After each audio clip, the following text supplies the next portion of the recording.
भारत के नए मुख्य न्यायाधीश कौन बने हैं? एन.वी. रमन्ना।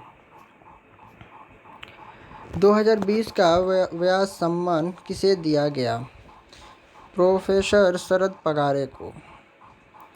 प्रोफेसर शरद पगारे को उनके उपन्यास पाटलिपुत्र की सामग्री के लिए 31वें व्यास सम्मान से सम्मानित किया जाएगा। 1991 में शुरू किया गया व्यास सम्मान के बिरला फाउंडेशन द्वारा पिछले 10 वर्ष के दौरान प्रकाशित किसी भारतीय नागरिक द्वारा लिखित हिंदी में उत्कृष्ट साहित्य कार्य के लिए दिया जाता है। इसमें एक प्रशंसित पत्र और पट्टिका के साथ 4 लाख रुपए का पुरस्कार प्रदान किया जाता है। गुलामी और ट्रांसलांटिक दास व्यापार के पीड़ितों के स्मृति में अंतर्राष्ट्रीय दिवस। National day of remembrance of the victims of slavery and the translating slave trade किस तिथि को मनाया जाता है? 25 मार्च को। इस बार का थीम जो था ending slavery's legacy of racism, a global imperative for justice. गुलामी और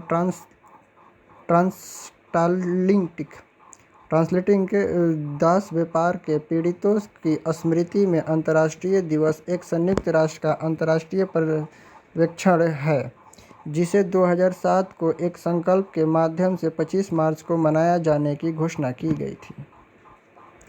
फिच रेटिंग ने अगले वित्त वर्ष 2021-22 के लिए भारत की वृद्धि दर का अनुमान दर बढ़ाकर कितने प्रतिशत करने का निर्णय लिया है?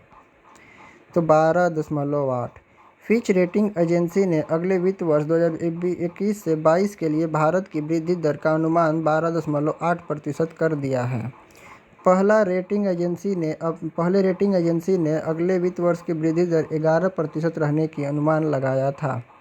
विश्व रंगमंच दिवस निम्न में से किस दिन मनाया जाता है? 27 मार्च को। वर्ल्ड थिएटर डे 27 मार्च को मनाया जाता है। वर्ष 1961 में इंटरनेशनल थिएटर इंस्टीट्यूट ने इस दिन की स्थापना की थी। रूस ने हाल ही में 18 देशों के कितने उपग्रहों को सफलतापूर्वक लॉन्च किया है? तो 38 देशों को। यह उपग्रह दक्षिण कोरिया, जापान, कनाडा, सऊदी अरब, जर्मनी, इटली और ब्राज़ील सहित 18 देशों के थे। इन उपग्रहों में से एक चैलेंज 1 नामक उपग्रह पूरी तरह से ट्यूनीशिया में बनाया गया पहला उपग्रह था जिसे टेलेंट दूरसंचार समूह द्वारा बनाया गया था।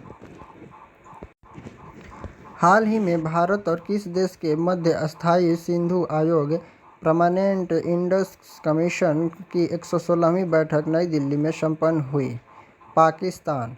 अस्थायी सिंधु आयोग परमानेंट इंडस कमीशन भारत और पाकिस्तान के अधिकारियों का एक द्विपक्षीय आयोग है जिसे सिंधु जल संधि वर्ष 1960 के कार्यान्वयन और लक्ष्यों को प्राप्त करने हेतु बनाया गया था। सिंधु जल संधि के अनुसार आयोग वर्ष में कम से कम एक बार नियमित तौर पर भारत और पाकिस्तान में बैठक करेगा। हाल ही में नागरिक विमानन महानिदेशालय कार्यालय DGCA ने सभी अंतर्राष्ट्रीय उड़ानों को कितने तारीख तक रद्द करने की घोषणा की है? 30 अप्रैल। नागरिक विमानन महानिदेशालय कार्यालय ने कोरोना के बढ़ते मामले को देखते हुए एक बार फिर से अंतर्राष्ट्रीय उड़ान परिचालन पर लगे प्रतिबंध की अवधि को बढ़ाकर 30 अप्रैल 2021 तक कर दिया है। हालांकि मामले की गंभीरता के आधार पर सक्षम प्राधिकारी द्वारा चयनित मार्गों पर अंतर्राष्ट्रीय उड़ानों की अनुमति दी जा सकती है। हाल ही में भारत अफ्रीका महाद्वीप की सबसे ऊंची चोटी किलिमंजारो पर किन भारतीय पर्वतारोहियों ने 24 घंटे रुककर रिकॉर्ड बनाया है? रोहतास खिलेरी एवं अनु यादव। पर्वतारोही रोहतास खिलेरी हिसार के गांव के मल्लापुर निवासी हैं और पर्वतारोही अनु यादव फतेहाबाद के बुआन गांव के रहने वाली हैं। गौरतलब है कि रोहतास खिलेरी माउंट एवरेस्ट को भी फतेह कर चुके हैं। कालीमंजारो माउंट की बात करें तो इसकी ऊंचाई 5,895 मीटर है, जो कि अफ्रीका महाद्वीप में पड़ता है।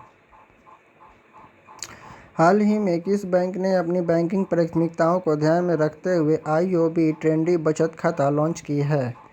Indian overseas bank.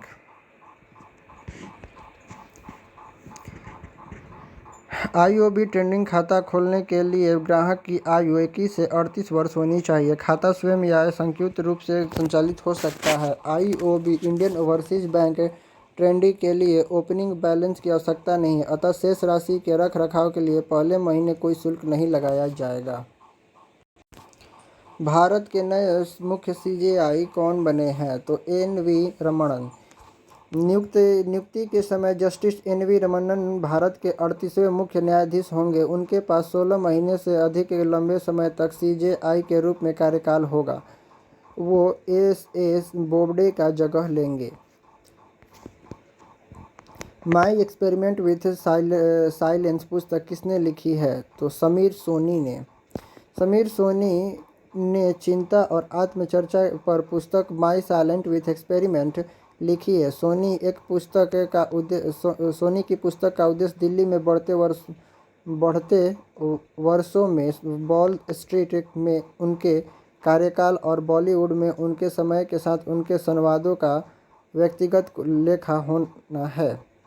यह पुस्तक ओम बुक्स इंटरनेशनल द्वारा प्रकाशित की जाएगी। सोनी ने कहा कि उनकी पुस्तक अपनी आंतरिक राक्षसों से लड़ने वाले लोगों के लिए एक संबोध